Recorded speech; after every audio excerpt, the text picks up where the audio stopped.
welcome back to the top 10,000 overall rank chase series. We're looking at a beautiful team from last week where you can see here I finished 30th highest score overall, which is pretty crazy. That doesn't happen very often at all. So I scored 1,001 points. Didn't have Sand and Smith. That's a big differential there. So my lowest scoring player was actually Tom Gilbert, stinking it up with his missed tackles, and Robert Toya. Everyone else was, and Mamas Ellis, everyone else was over 40. So had a stunning week really, and my loop worked out. I got Iongi out of my team, who was my lowest scorer. Just made the one trade. So it was Gashevsky to Katoga. Wow, that is very laggy. My laptop's been absolutely lag festival today. So eventually, we can look at what trade I made. So yeah, I've just made the two trades so far. Duffy to Toa, which has been good. Gashevsky to Katoga. Now, Gashevsky did score 38 last week. Katoga did score 44, so small upgrade in points. However, I am really not confident starting Gashevsky week to week. Although I do think he was worth maybe holding, and I could have sold in Iongi first. That's what's happened, so that's all good. And pretty boring this week. I'm probably just looking to make the one trade, which will be Iongi out, and I'll be looking to bring in Thomas Jenkins. So that would leave me with 33 trades left, 76k in the bank, which is pretty handy.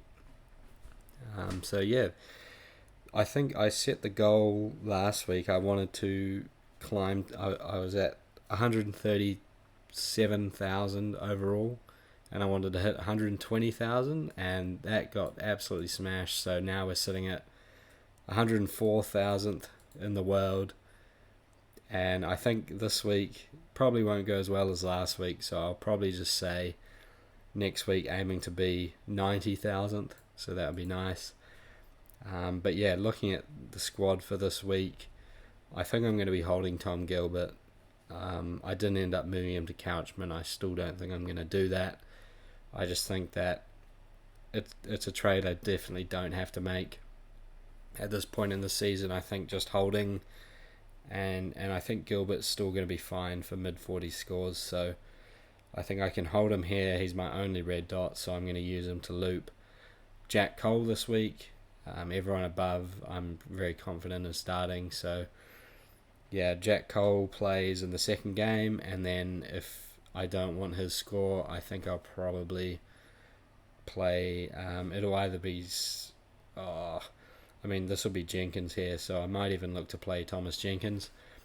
However, I may also, if I do make the trade tonight, I can move Jenkins into my starting side, move Tamale into my loop slot, and then do a loop with Tamale and Cole.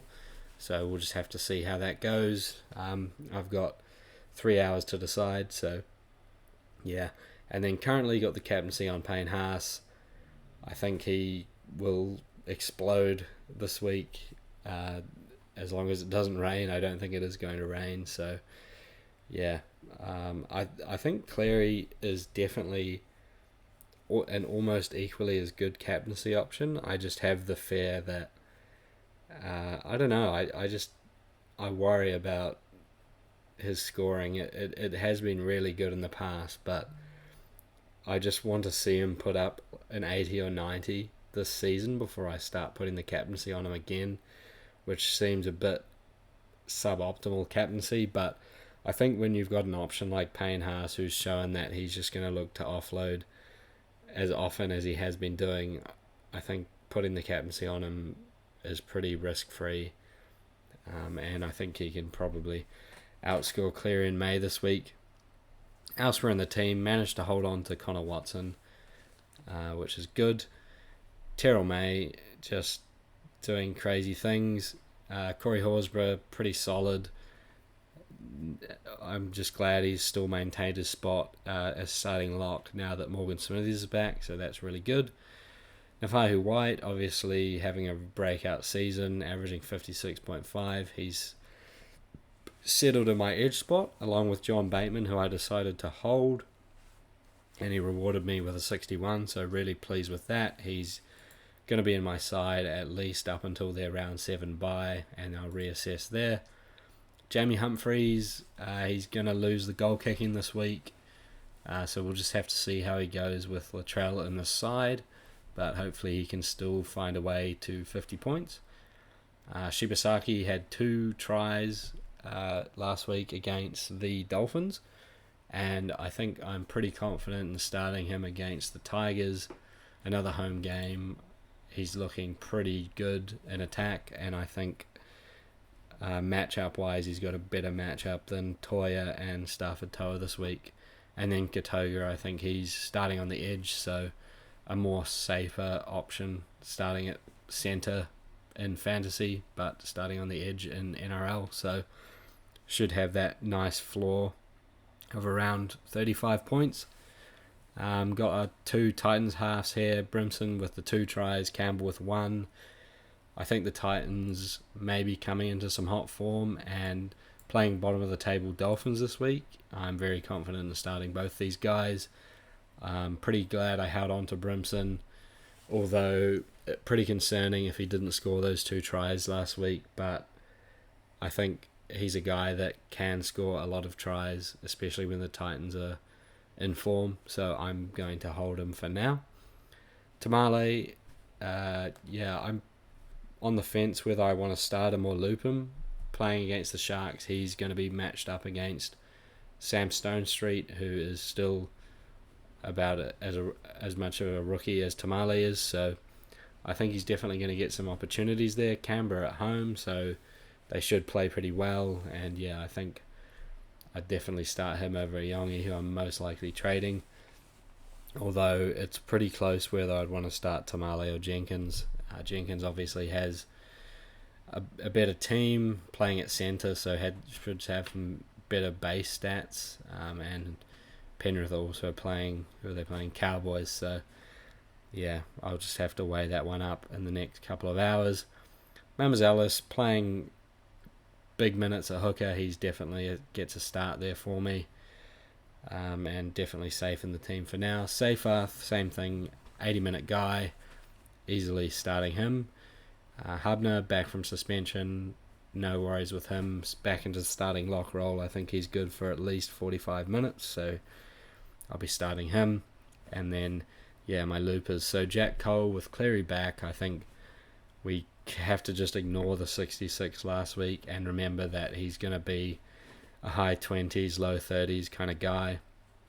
The only way he'd find his way up is if he somehow got some attacking stats, which could definitely happen, which is why I will hopefully have him in my loop slot, but I don't think I'd be looking to start him this week. Stafford Toa comes up against the Broncos, so he's going to be marking Shibasaki, but just the Broncos probably being the better side there, I'm a little bit worried about Toa, although he has shown that can score pretty well. I just don't know if he could be due a low game. Iongi, testing my patience. I think he's not making any money. I'm ready to move him on to a guy that will make money. And then Robert Toya, still making money. However, he'll be marking Latrell Mitchell this week, and I'm too scared to start him when he's in that sort of situation. So that's what I'll be doing there for the team. Probably just one trade, looking at hitting 5 figures overall rank, and I think it started pretty well. I think the key is just banking as many trades as I can so that at the end of the season I can just come in really late with a full attack. If there's lots of injuries, I can just make heaps of trades and climb a lot of late ranks. So I'll leave it at that, and hopefully you found this one interesting.